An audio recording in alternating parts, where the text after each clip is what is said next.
Bonjour, mon nom est Félicie et aujourd'hui on se retrouve à Mistassini pour visiter le dépanneur Pierrette avec Stéphane Hood. Bienvenue à Près de chez soi. Cette émission est une présentation de la SADC Maria-Chapdelaine.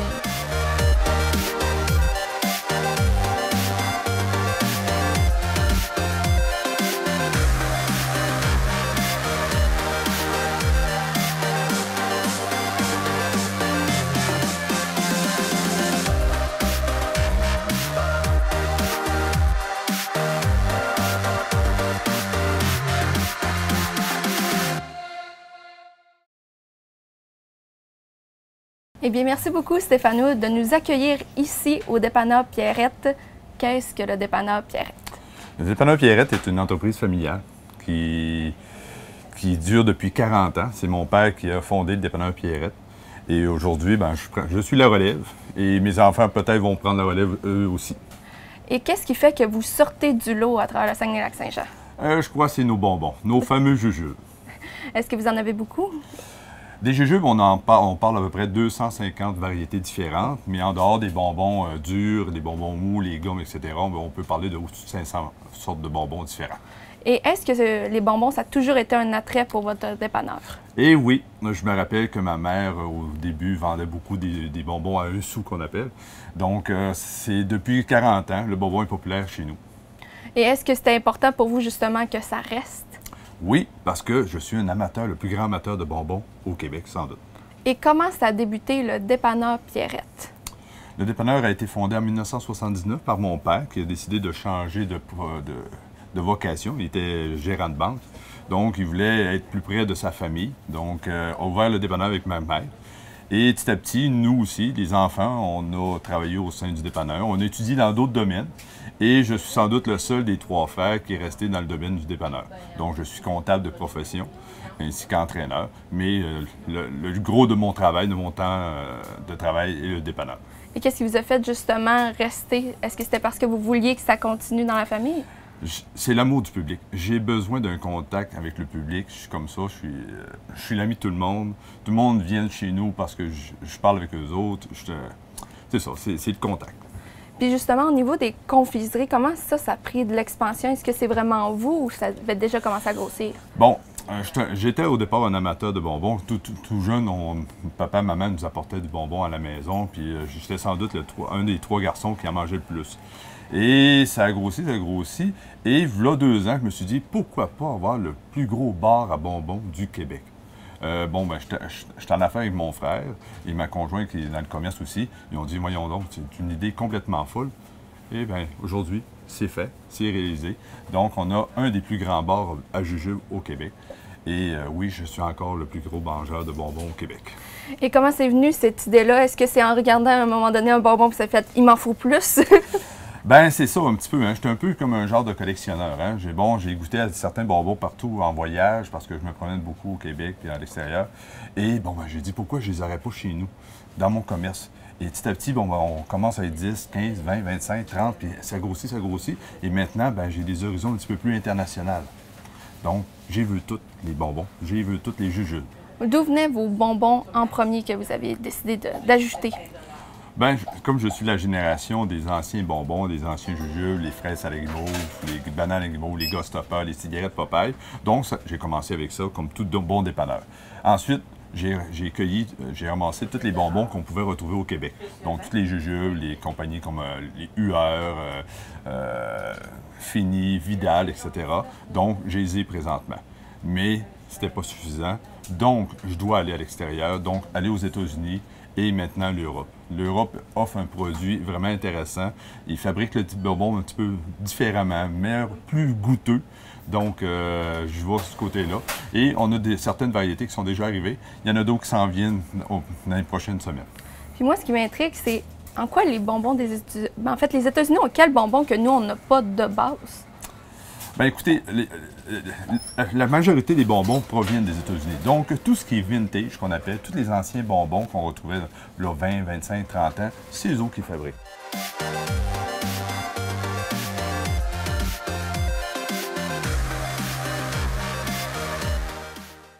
Concrètement, quelle est la superficie des bonbons sur tout le magasin? Présentement, on pourrait parler d'à peu près 1/3 du magasin.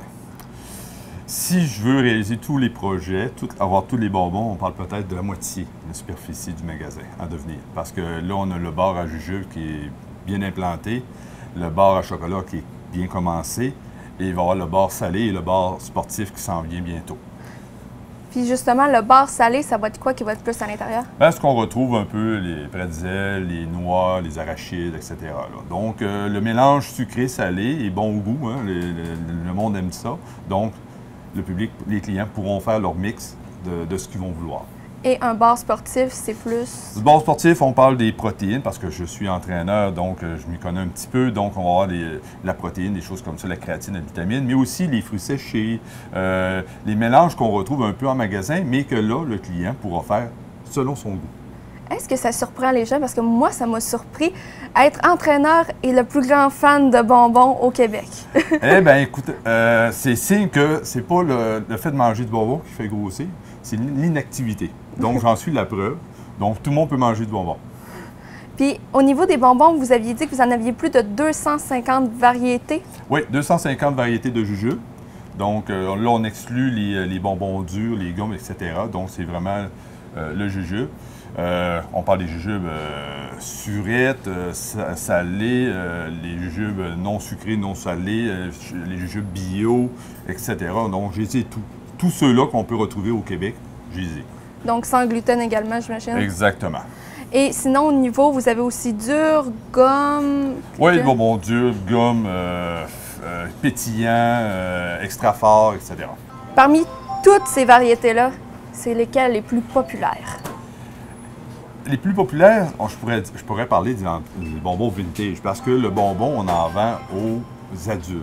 Contrairement à ce que tout le monde peut croire que c'est les enfants qui achètent des bonbons. Non, c'est les adultes. 75 de mes ventes, ce sont des adultes. Et je pourrais vous parler de la tranche de 25 à 49 ans. Donc, c'est les gros consommateurs de bonbons. Donc, ces personnes-là ont un petit peu de souvenirs des anciens bonbons vintage. Donc, c'est les bonbons-là qu'on vend en plus grande quantité. Je parle des lunes de miel. On parle des fameux framboises, les raisins, les melons d'eau, tout ça. Donc ça, c'est les gros vendeurs.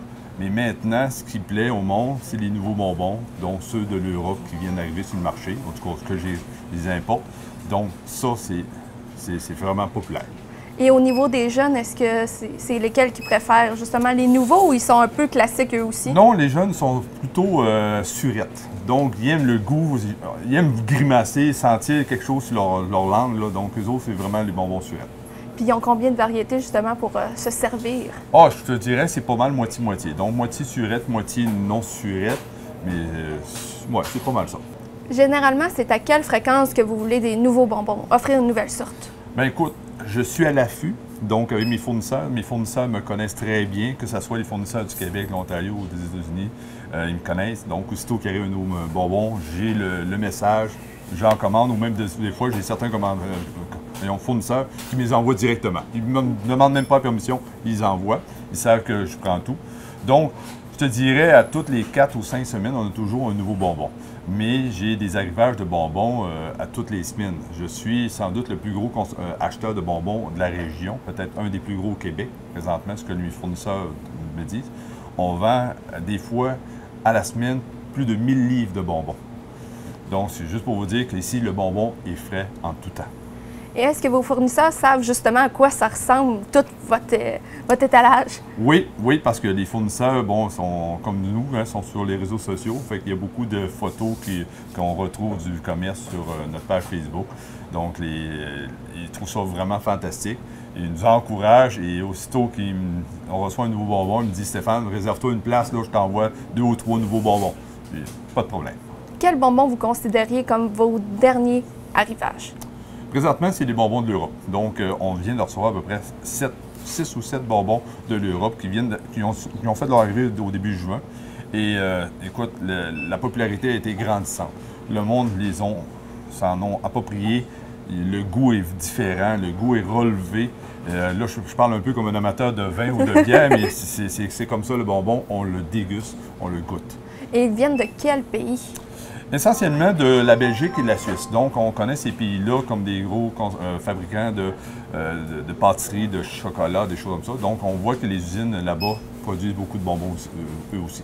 Et justement, est-ce que vous pensez éventuellement ajouter dans le bar à chocolat des chocolats de ces fournisseurs-là? Oui, et tout est une question de coût. Hein. Bon, on importe, donc il y a le transport, tout ça. Et je veux offrir à ma clientèle le bonbon ou le chocolat le moins cher possible. Donc, puis ça, c'est une de mes renommées, une de mes popularités. Le bonbon ici est très frais, grande quantité et très peu dispendieux. Justement, est-ce que vous avez des réserves de bonbons juste pour quand ça se vide? Oui, on a une réserve ici sur le backstore, sur le plancher. Et au deuxième étage, on a converti un local pour une réserve et un atelier de confection d'emballage, je pourrais dire, de bonbons. OK, donc, grosso modo, c'est gros comment cette réserve-là? Vous avez des bonbons pour combien de temps encore? Bien, écoute, comme je te disais, les bonbons arrivent à toutes les semaines. Donc, j'ai de l'inventaire maximum pour 2 semaines parce qu'elle est continuellement renouvelée. Je parle, on pourrait peut-être dire 2000 à 3000 livres de bonbons toujours en réserve. Puis, est-ce que vous pensez à un moment donné que ça va être plus d'un tiers du magasin ou vous considérez que pour l'instant, c'est pas mal le maximum que vous voulez atteindre? Bien, ça serait mon rêve de l'agrandir, hein? Mais sauf que, bon, ben, faut qu'on pourrait dire agrandir par l'intérieur. On va essayer au maximum, on va prendre un petit peu plus d'expansion encore. Est-ce qu'il y a des projets futurs? On ne le sait pas, mais c'est l'avenir qui va nous décider, qui va nous le dire. On a parlé beaucoup des produits de l'Europe, mais est-ce que c'est important pour vous aussi d'encourager justement les producteurs de bonbons au Québec, au Canada? Malheureusement, il y a très peu de fabricants au Québec de bonbons. Justement à cause des multinationales qui se sont appropriés tout le marché. Mais bon, les bonbons vintage que j'ai viennent essentiellement du Québec. Donc, comme les lunes de miel, c'est produit au Québec. Donc oui, j'ai les producteurs. Le peu de producteurs du Québec qu'on a, j'ai les ai. Au fil des années, est-ce que vous avez développé des partenariats vraiment solides que c'est eux qui vont toujours fournir ce bonbon-là? Oui. Oui, parce que, bon, ben, à cause du bonbon unique, hein, du goût, de la texture, donc la qualité, la fraîcheur. Donc, oui, il y a des fournisseurs que j'achète toujours de leurs produits, contrairement à d'autres produits qui pourraient être peut-être moins chers, mais comme la priorité est d'offrir un bonbon de qualité à ma clientèle. Et justement, c'est quoi vos valeurs en tant d'entreprise? C'est le prix bas, la qualité? Qualité-prix. Donc, et la quantité, parce que ce que je veux aussi, c'est que le monde en ait aussi pour leur argent. Donc, ce que j'aime aussi, c'est voir les enfants, les parents partir ici avec un beau gros plat et en avoir pour toute la famille. Partager avec les amis, c'est ça qui est important. Et justement, est-ce que les gens peuvent apporter leurs pots? Vous avez déjà des pots? On a déjà les contenants. Bon, tout est une question d'hygiène. Donc, on fournit les contenants ainsi que les gants. Donc, il n'y a aucun problème pour ça. Voilà. Comment vous y allez? Est-ce que vous y allez par poids ou vous y allez par quelle sorte? Comment vous calculez ça? Donc, le client a le choix en différents contenants. Il choisit son contenant, il le remplit de bonbons qu'il veut, de chocolat aussi. Et moins autant que le couvert ferme. Voilà, c'est fait. Donc, le poids n'est pas important dans le contexte. Est-ce que ça vous est déjà arrivé de voir un client vraiment flyé? Est-ce que vous allez vraiment passer à travers ça? Ça arrive. On a des clients qui sont vraiment spéciaux. Des fois, je me dis, je suis sans doute le plus gros mangeur de bonbons au Québec, mais des fois, je doute parce que j'ai des clients qui sont réguliers, qui viennent tous les jours avec leur plat de bonbons. Ouais, je me questionne des fois. Est-ce que vous vous demandez si eux-mêmes ne sont pas en train de créer une boutique? Ah, peut-être. En tout cas, ça, on verra.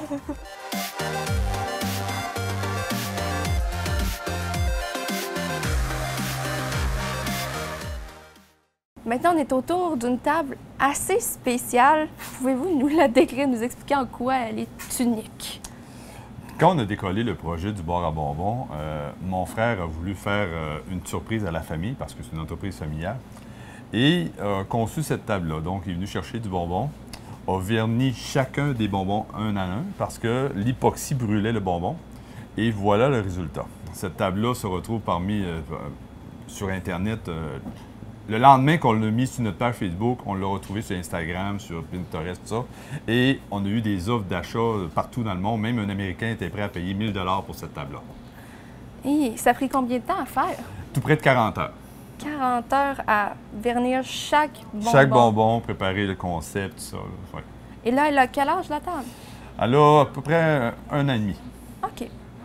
Puis, vous, là, on voit la table, on voit quand même que votre amour du bonbon est assez, on va dire, extravagant. Oui. Et vous, qu'est-ce que vous aimez de vendre des bonbons? Le bonbon fait du bonheur. Ça crée du bonheur. Offrir du bonheur. Le bonbon, là, ça guérit la maladie. Le bonbon, ça guérit les peines d'amour. Le bonbon, c'est pour toutes les occasions, les fêtes, les mariages, les baptêmes. Le bonbon est partout. Donc, c'est pour ça que j'aime le bonbon. Et est-ce que, justement, vous avez des histoires où il y a des gens qui sont venus puis qu'en voyant les bonbons, ils ont vu un retour dans le passé puis qu'eux aussi, ça leur a fait la même émotion? Depuis quelques mois, on voit beaucoup de personnes âgées, de plus en plus âgées, qui reviennent et qui me disent « Ah, Stéphane, as-tu tel bonbon que j'avais dans mon jeune temps? » Et quand j'arrive avec le bonbon, c'est voir les yeux illuminés, le sourire. Et j'imagine cette personne-là, les souvenirs qu'elle avait dans son enfance de venir chercher des bonbons dans un peu importe quel commerce, là, quand il était tout jeune avec les bonbons à 1 sou. Là. Donc aujourd'hui, on les a. Et vous, le fait que vous soyez toujours dans les bonbons, est-ce que vous avez encore ce petit œil qui brille quand vous prenez votre bonbon? Ou... Oui, toujours, toujours. À chaque fois que... Ben écoutez, dans mon camion, dans ma camionnette, on retrouve du bonbon partout. J'en ai dans ma console, dans le coffre à gants, partout. Dans mon bureau, à la maison, j'ai un classeur où on tient un tiroir, il y a plein de bonbons. Quand je vais m'entraîner dans mon set d'entraînement, il y a toujours du bonbon. Je vis du bonbon. Vous, personnellement, à quel moment vous avez eu le déclic? C'est je dirais à peu près 2 ans, où on était rendu à un virage avec le commerce. L'industrie du dépanneur au Québec est en pleine mutation et chacun des dépanneurs doit sortir de son lot pour survivre. Parce que, bon, les grandes surfaces, les magasins, les offres d'Internet, etc. Donc, j'ai dit à la famille, parce que, étant donné que le commerce est une entreprise familiale, j'ai discuté avec la famille, j'ai dit, écoutez, est-ce qu'on prend le virage bonbon? On a toujours été dans le bonbon, sans jamais vraiment l'exploiter comme on devrait le faire. Et, ben écoute, on a joué une game de poker, puis je pense qu'on a gagné. Et tantôt, on parlait de la clientèle qui était surtout des adultes, mais vous êtes proche de la polyvalente. Est-ce que ça affecte beaucoup votre clientèle? Bon, oui, parce que la polyvalente puis l'école élémentaire Notre-Dame-des-Anges, notre première clientèle qu'on voit le jour, c'est les enfants. Hein. Ils sont là le matin, ils sont là sur l'heure du midi. Donc, c'est eux autres qui sont vraiment nos testeurs. Donc, si les jeunes aiment le bonbon, les adultes vont l'aimer aux autres aussi.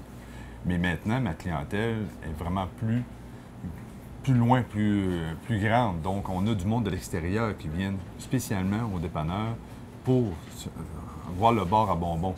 Je te dirais que je suis rendu comme un peu un attrait touristique. Donc, au même titre que les pères trappistes à Delbo, maintenant, on fait un deuxième arrêt. On arrête au dépanneur Pierrette pour le bar à bonbons.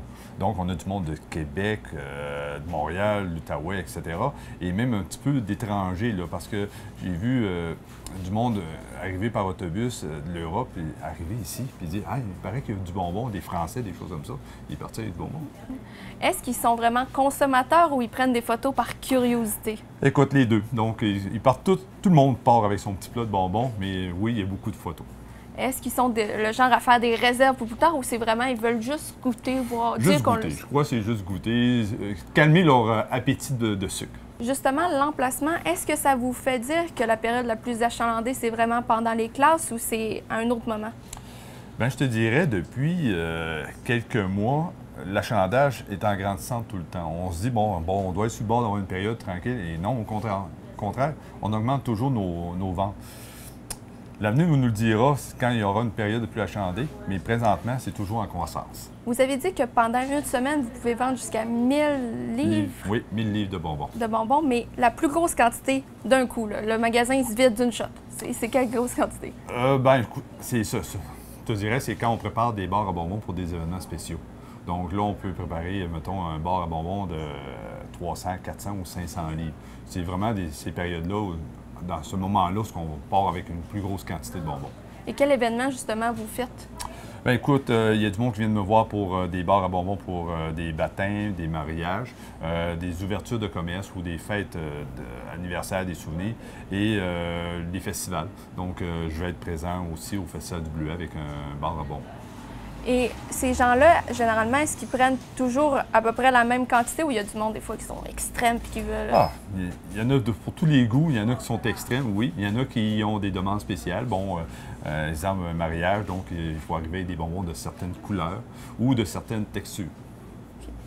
Et justement, comment vous faites pour faire le choix? Est-ce que c'est le client qui vient et fait comme « Ah, je voudrais ça, ça, ça » ou vous vous dites « OK, je pense que ça vous plairait ». Bien, on conseille le client, oui, mais le client doit décider lui-même. Donc, on fait souvent des tests de goût avec le client. Pour qu'un client choisisse les bonbons, vous lui faites goûter. Exact. Mais est-ce que vous considérez que vous êtes assez bon au goût pour justement décider un peu à sa place, l'enligner dans le bon chemin? Bon, je te dirais, je suis un fin connaisseur de bonbons, au même titre qu'un sommelier au vin. Donc, je me suis développé le goût, le palais aux bonbons. Je pense que je suis sans doute le king. OK. Est-ce que vous pensez que vous pouvez deviner les sortes de bonbons sans les voir? Oui, je peux relever le défi. OK, on fait le test maintenant? Oui. Vous pouvez fermer vos yeux. C'est fait. OK, on est parti. Ouvrez-moi une main. OK, on va commencer par ça.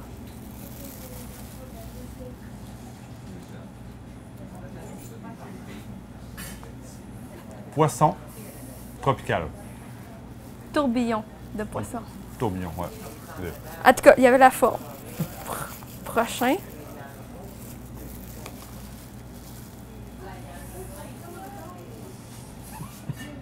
Je dirais une pêche, compagnie Allen. Pêche surette, oui. OK. Ça, je sais plus comment ça me s'appelle, mais on va... Ça vous donne plus de chance.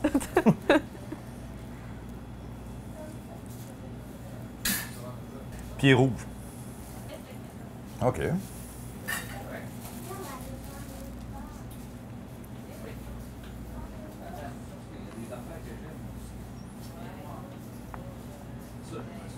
Boule aux cerises, surette. Lui s'il est mauvais, là, je comprends pas. C'est un classique.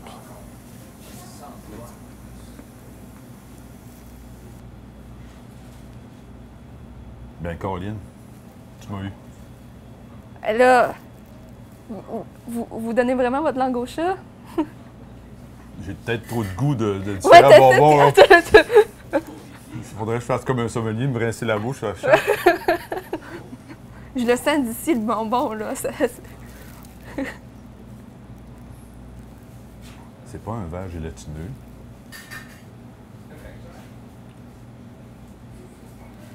Coca-Cola. Oh, OK. C'est vrai. Ben oui. OK, prochain. Bon, ma fille qui m'encourage. De l'autre bord du comptoir, il était donc bien pas bon. Ah, ça, écoute, ça, c'est un classique, une suce. Vous pouvez ouvrir vos yeux. Qu'est-ce que vous pensez de votre performance? Ben écoute, je suis déçu du Coke. Donc, comme tu as dit, c'est un classique. Mais peut-être le mélange de goût, j'étais... Ouais, on aurait dû amener un verre d'eau. Puis... Ouais, peut-être. Est-ce que vous pensez que vous allez pouvoir vous réaméliorer? Est-ce que vous pensez... Ah, sûrement. Je entraîner? vais me pratiquer, ça, c'est certain. Donc, dès aujourd'hui, je me mets à l'entraînement. Est-ce que vous pouvez inviter des gens à venir vous affronter, voir s'ils sont meilleurs que vous? Ben écoute, très bonne idée. Pourquoi pas d'organiser un événement comme ça, de dégustation de bonbons? En tant que dépanneur Pierrette, quels sont vos projets futurs? Écoute, on a des beaux projets. On a le projet de campagne de financement. On se lance là-dedans parce qu'on fabrique beaucoup de cônes de bonbons. Et on a beaucoup de monde qui venait acheter de grandes quantités de cônes de bonbons pour justement les vendre pour des organismes, des choses comme ça. Donc, on a décollé le projet et on se lance là-dedans, donc des campagnes de financement. L'autre projet qui me tient vraiment à cœur, ça, c'est un projet que la famille m'a dit « T'es complètement capoté », l'usine de bonbons. Au Québec, malheureusement, même au Canada, il n'y a presque plus d'usine de bonbons. Donc, tout vient de l'extérieur, des États-Unis et de l'Europe. Et étant un grand connaisseur de bonbons, je connais un peu les goûts des clients, ce qu'ils voudraient, les textures, les saveurs qu'on ne retrouve pas dans le bonbon. Et bon, pourquoi pas, on se lance là-dedans. J'ai déjà commencé certaines recettes. On est en train de peaufiner tout ça. C'est un projet que je pourrais dire qui est à moyen terme. Donc, à peu près d'ici 3 ans, ça devrait être enclenché. Votre fabrication de bonbons. Exactement. Est-ce qu'on va commencer d'une façon artisanale ou vraiment industrielle? C'est là, les coûts vont déterminer aussi de cette façon-là, le processus.